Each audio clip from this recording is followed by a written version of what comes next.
Welcome to our channel. Today we how to backup Databricks job runs logs for AI troubleshooting step by step clearly. To backup Databricks job run logs for AI troubleshooting, start by logging into your Databricks workspace. Navigate to the Jobs page from the sidebar menu. Select the job for which you want to backup logs. Click on the job name to view the job details. Locate the Runs tab within the Job Details section. Here, you'll see a list of job runs along with their status and start times.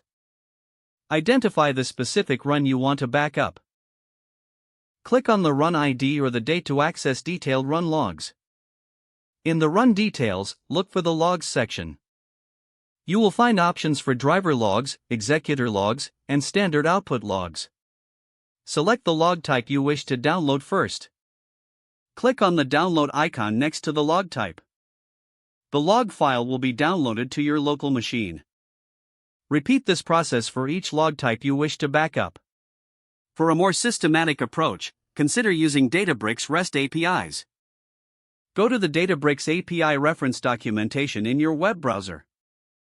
Familiarize yourself with the Jobs API and Log API endpoints.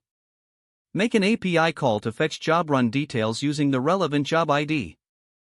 Extract the log URLs from the response. Use a script to download logs for multiple runs and store them in a designated directory. Ensure the script incorporates error handling to manage failed requests. After downloading all necessary logs, organize them by job run and date.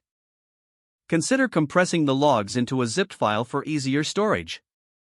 Finally, back up the zipped file to a secure location, such as cloud storage or a dedicated backup server.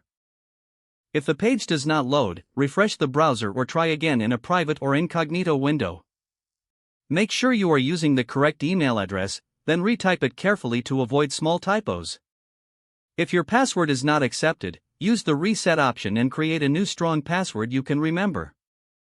Check your spam folder for verification or security emails, then complete any requested confirmation steps.